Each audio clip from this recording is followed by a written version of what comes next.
Assalamualaikum teman-teman, apa kabar? Ketemu lagi dengan saya Putri. Semoga kalian selalu sehat walafiat ya, selalu dilindungi Allah, selalu diberikan kemudahan, keberkahan, keselamatan serta kebahagiaan oleh Allah Subhanahu wa taala. Terima kasih untuk semua dukungannya. Semoga kalian selalu berbahagia dan yang sehat segera yang sakit segera disembuhkan, yang belum punya pasangan hidup segera dijodohkan, yang belum punya momongan segera dikasih momongan oleh Allah Subhanahu wa taala. Terima kasih untuk semuanya. Masih sama di sini saya akan menceritakan sebuah kisah mistis yang saya alami. Ini baru-baru aja terjadi waktu saya mendaki Gunung Lawu via Cemoro Sewu. Sekarang mah Gunung Lawu yang via Cemoro Sewu mah udah enak ya teman-teman. Udah ada pagarnya yang dari ke pos 4 ke pos 5 itu kan sudah ya, alhamdulillah kan teman-teman ya. Jadi dengan begitu mudah-mudahan memudahkan para pendaki untuk mendaki sampai puncak teman-teman. Oke teman-teman, kita mulai cerita misterinya. Jadi saya mendaki dari Cemoro Sewu. Kenapa saya memilih Cemoro Sewu? Karena Cemoro Sewu ini kalau di musim hujan dia itu adalah jalur yang paling aman. Jalur yang paling aman dan jalur yang ibarat kita itu sangat mendukung. Karena apa? Selain jalannya berbatu, kalau di gunung via Cemoro Sewu ini kan kanan kiri ada pohon-pohon besar, jadi kita bisa manfaatkan untuk berteduh ya teman-teman. Kita mulai perjalanan dari base camp kita jam setengah 10 perjalanan terus sampai pos 1. Dari base camp sampai pos 1 itu sekitar 1,5 jaman lah kalau jalannya pelan ya teman-teman. Dari pos 1 ini kita belum terjadi apa-apa, cuman yang dari mata air itu yang di setelah Gapuro, dari mata air ini yang saya ketemu Kitunggul lagi. Dia bilang begini, kamu hati-hati jaga temenmu karena kamu yang ada yang ngomong tapi yang temenmu tidak. Terus udah gitu saya diwanti-wanti untuk jaga Faisal, itu jogonen ya gitu. Itu jogonen, saya nggak tahu maksudnya apa, cuman kok suruh jagain Faisal. Saya belum ada pikiran apa-apa tuh. Kita lanjut perjalanan dari pos 1 ke pos 2 itu sekitar 1 jaman kan. Di pos 2 ini kan ada warung. Kalau zaman sekarang mah masih banyak warung ya teman-teman, banyak warung. Jadi kita bisa makan di situ, makan dulu di pos 2 di warung. Terus ada yang istilah di shelter yang dekat warung itu. Setelah berhenti sejenak untuk ngisi perut, ini saya lihat ini Faisalnya udah gelisah teman-teman, udah gelisah, sudah dia itu nggak tenang. Saya tanya, kamu kenapa Sal? Nggak tahu mbak. Sakit? Enggak. Kalau kamu sakit nih mumpung masih ada di pos 2 masih belum jauh. Kalau kamu sakit ayo turun biar ditemenin. Enggak mbak, saya pengen tahu puncaknya Lawu. Tapi ini dia gelisah teman-teman, dia duduk tuh gelisah. Terus jangan ngelamun ya, jangan ngelamun. Enggak. Terus dari pos 2 itu kan perjalanan belum begitu menanjak. Nah, yang mau ke pos 3 ini teman-teman, yang mau perjalanan ke pos 3 ini, Faisal ini sudah ngos-ngosan terengah-engah teman-teman. Masuk aja Pak. Ya, pos 3 ini dia itu sudah ngos-ngosan teman-teman, dah ngos-ngosan, dia sedikit-sedikit berhenti. Saya tanya lagi dia, Sal, kamu tuh masih kuat enggak? Masih kuat Mbak, tapi tuh dia nangis teman-teman, dia nangis. Loh, kok kamu nangis? Loh, kenapa? Enggak Mbak, kakiku abot banget, kakiku berat banget Mbak. Ya udah pelan-pelan kita nanti di atas ada shelter, kita berhenti di situ. Nah, di pos 3 itu teman-teman, perjalanan itu bayangin dari pos 2 ke pos 3 itu hampir 4 jam. Bayangin teman-teman. Terus si Faisal ini sepanjang jalan ini kan, jadi saya, Faisal, teman saya 2 orang, jadi ada 8 orang. Itu Faisal itu jadi kayak orang nangis itu, teman nangis. Saya bilang, kamu kenapa nangis Sal? Gue ini kesel, saya bilang, kamu capek. Enggak Mbak, saya enggak capek. Nah terus kenapa? Terus enggak Mbak, enggak. Terus udah gitu kan teman-teman. Nah, kita berhenti dulu di pertengahan jalan. Tapi Faisalnya enggak berani mandang saya, itu enggak berani. Saya bilang, kamu lagi ngapo aku? Aku enggak popo loh Mbak, enggak popo. Terus ingetan aku, dia enggak mau temen, dia nunduk aja sama. Tapi kalau sama yang lain dia mau ibarat kata itu teman-teman, mau ngelihat gitu kan, aneh. Terus saya bilang sama leadernya itu namanya Mas Heru, saya bilang, Mas Heru, kayaknya kita malam ini tidur di pos 3 aja lah Mas. Duh, kok apa deh?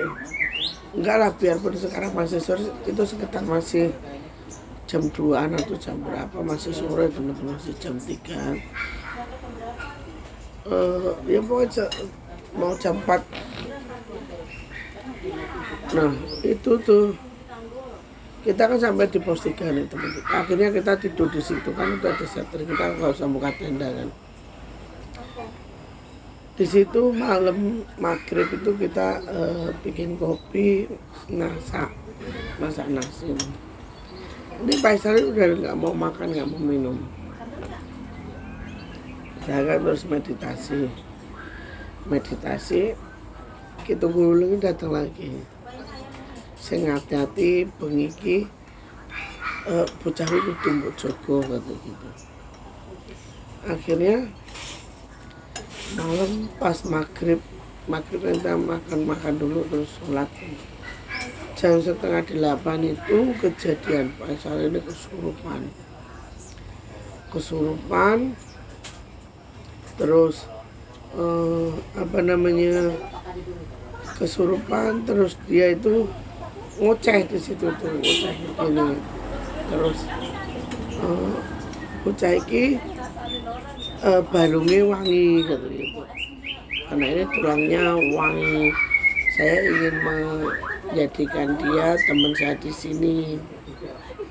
Terus saya bilang, kamu siapa?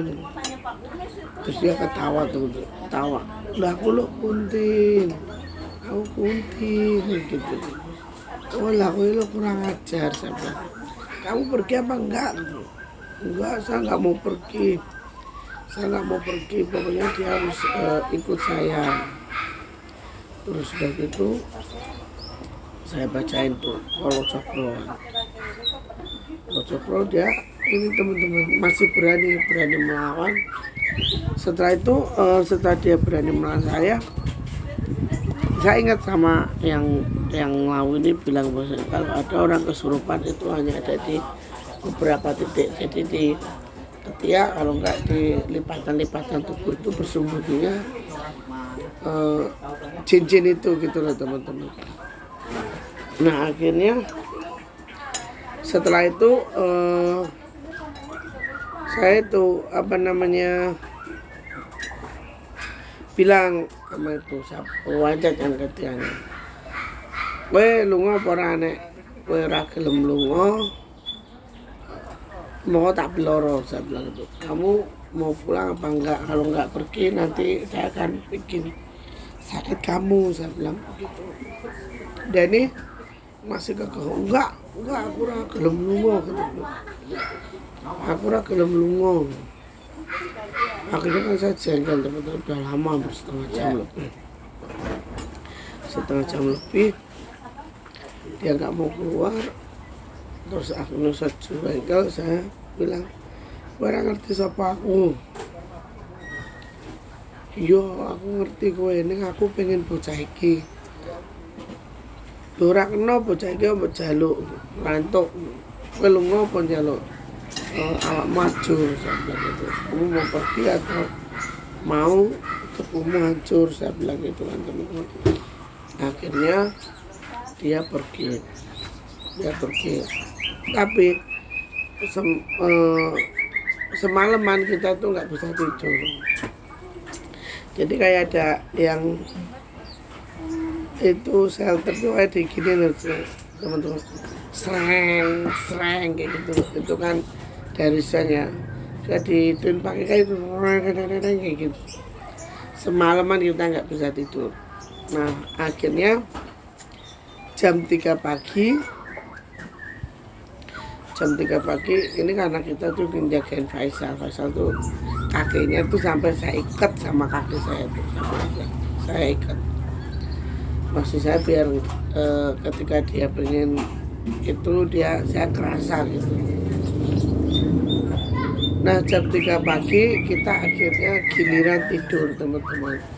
Tidur jadi gantian, misalnya 3 orang tidur 5 orang jaga gitu loh teman-teman. 3 orang tidur 5 orang jaga, jadi gantian. Nah sampai subuh jam 5 kita subuhan pun harus gantian karena saya bersama teman-teman saya gitu berulung bilang Faisal ini harus dijaga gitu. Habis subuhan rebus kopi, masak mie, masak nasi sampai sekitar jam 6 kita makan. Di situ tuh habis makan kesurupan lagi si Faisal nih, kesurupan lagi. Terus dia kesurupan nih teman-teman, kesurupan. Terus dia tuh bilang gini, pokoknya aku njaluk bocah iki, aku pengen melu katanya. Nah aku rantai melu bocah iki kudu ning kene. Lah ini yang semalam lagi, saya bilang gitu.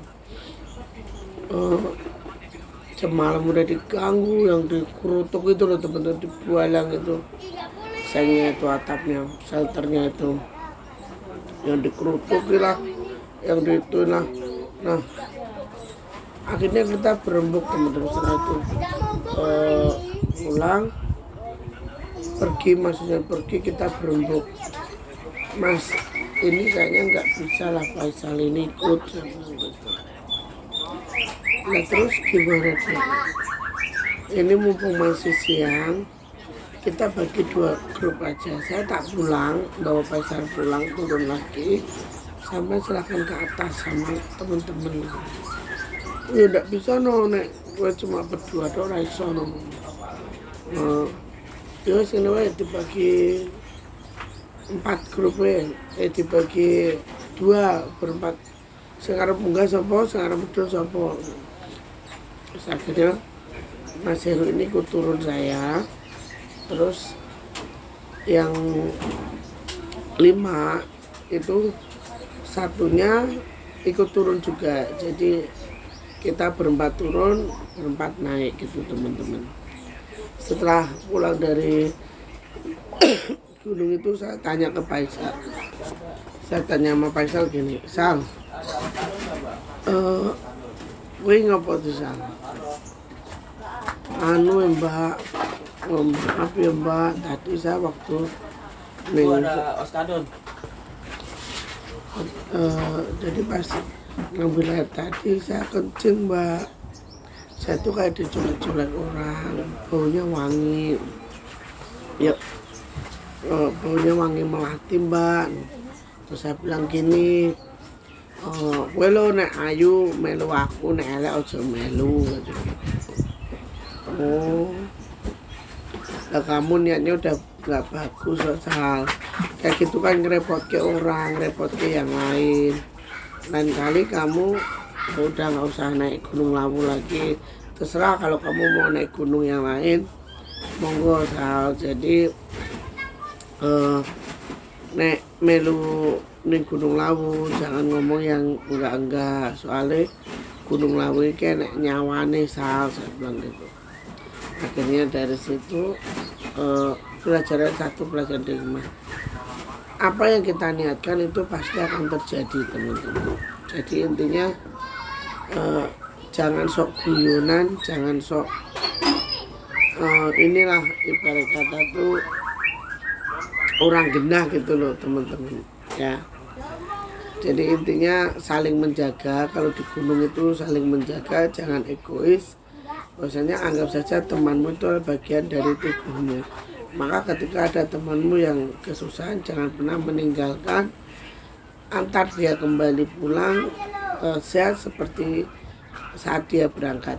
Begitu ya teman-teman. Oke, akhir kata, assalamualaikum warahmatullahi wabarakatuh. Teman-teman terima kasih banyak saya ucapkan sekali lagi, terima kasih banyak. Semoga kalian berkenan, kurang dan lebihnya mohon untuk dimaafkan.